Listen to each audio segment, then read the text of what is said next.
കൊല്ലം ശ്രീനാരായണ കോളേജിലെ gender sensitisation ക്ലബിന്റെ ആഭിമുഖ്യത്തിൽ ചരിത്ര വിഭാഗവും IQACയുമായി സഹകരിച്ച് വോയിസ് ഓഫ് ഇക്വിറ്റി 2026 എന്ന സംവാദ സദസ്സ് സംഘടിപ്പിച്ചു.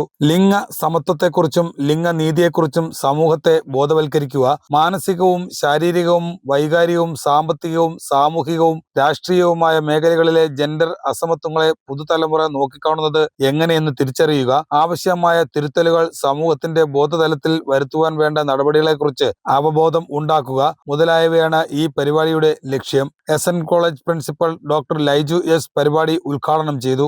വളരെയധികം മുന്നോട്ട് അവർ വന്നിട്ടുണ്ട്. അവരുടെ റൈറ്റ്സിന് വേണ്ടിയിട്ട് അവർ മുന്നോട്ട് പ്രയത്നിക്കുന്നുണ്ട്. അതനുസരിച്ചിട്ട് ഉള്ള പുരോഗതി അല്ലെങ്കിൽ ജോലിയിലാണെങ്കിലും മറ്റു മേഖലകളിലാണെങ്കിലും അവർക്ക് നല്ല രീതിയിൽ മുന്നോട്ട് വരാനായിട്ട് സാധിച്ചിട്ടുണ്ടെന്നുള്ളതും വളരെ സന്തോഷകരമാണ്. പ്രതീക്ഷയുള്ള ഒരു കാര്യം തന്നെയാണ് അവരുടെ പ്രവർത്തനങ്ങൾ എന്ന് പറയുന്നത്.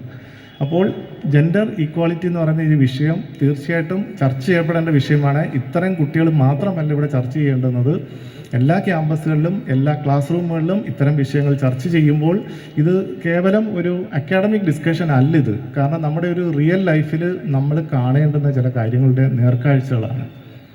വ്യത്യസ്തമായ അഭിപ്രായങ്ങൾ ഇത്തരം സാഹചര്യങ്ങൾ ഉണ്ടാവും, അഭിപ്രായങ്ങൾ വരണം. ബീറ്റ് ഫോറസ്റ്റ് ഓഫീസറും സർട്ടിഫൈഡ് സ്നേക്ക് റെസ്ക്യൂറുമായ ഡോക്ടർ രോഷ്നി GS ചടങ്ങിൽ മുഖ്യ അതിഥിയായി.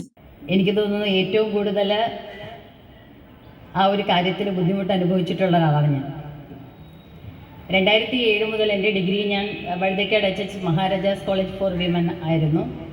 4ാം ക്ലാസ് വരെ ഞാൻ മിക്സഡ് പഠിച്ചിട്ടുള്ളൂ. 5ാം ക്ലാസ് മുതൽ +2 വരെ ഞാനൊരു ഗേൾസ് ഹൈ സ്കൂളിലായിരുന്നു. Nedumangad government girls higher secondary സ്കൂളിലായിരുന്നു.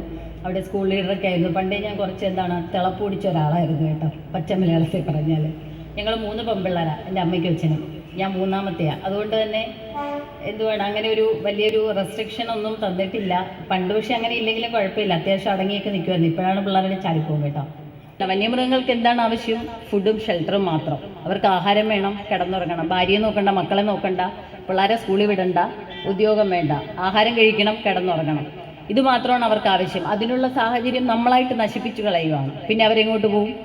ഒരാനയ്ക്ക് എന്തുമാത്രം ഫുഡുണ്ടെങ്കിലാണ് അതിൻ്റെ ഇത്രയും വലിയൊരു ശരീരത്തിൽ അതിൻ്റെ വയറ് നിറയുന്നത്? ഇതില്ലാതായി കഴിഞ്ഞാൽ അത് പട്ടിണി കിടക്കും. അത് എത്രയെന്ന് പറഞ്ഞിട്ട് അത് പട്ടിണി കിടക്കുന്നത്? എല്ലാ ദിവസവും ആനയുണ്ട്. നിങ്ങൾക്ക് ഇവിടെ ഈ ഭാഗത്ത് നിങ്ങൾക്ക് അറിഞ്ഞുകൂടാത്തുണ്ടാ. പൊതുസേവനത്തിനും പരിസ്ഥിതി സംരക്ഷണ പ്രവർത്തനങ്ങൾക്കുമുള്ള സംഭാവനകളെ മാനിച്ച് ഡോക്ടർ രോഷ്നി GSനെ ഈ ചടങ്ങിൽ ആദരിച്ചു. തുടർന്ന് ഡോക്ടർ രോഷ്നി സ്വാനുഭവങ്ങൾ പങ്കുവയ്ക്കുകയും വിദ്യാർത്ഥികളുമായി സംവദിക്കുകയും ചെയ്തു. സംസ്കൃത വിഭാഗം മേധാവി ഡോക്ടർ KS ജയശ്രീ സ്വാഗതം പറഞ്ഞു. IQAC coordinator doctor Aswathy Chandrabhanu, ചരിത്ര വിഭാഗം മേധാവി ഡോക്ടർ K സവിത, തത്വശാസ്ത്ര വിഭാഗം മേധാവി ഡോക്ടർ സൗമ്യ RV എന്നിവർ ആശംസകൾ അറിയിച്ചു. ജെൻഡർ സെൻസിറ്റൈസേഷൻ ക്ലബ്ബ് കോർഡിനേറ്ററായ ഡോക്ടർ നിജു P കൃതജ്ഞത പറഞ്ഞു. ആതിഥേയ കലാലയം കൂടാതെ ശ്രീനാരായണ വനിതാ college, Fathima Matha national college, Sreenarayana Guru college of legal studies, Sreenarayana institute of technology എന്നീ കലാലയങ്ങളിലെ തെരഞ്ഞെടുക്കപ്പെട്ട 20ഓളം വിദ്യാർത്ഥികളും അധ്യാപകരും ഈ പരിപാടിയിൽ പങ്കെടുത്തു.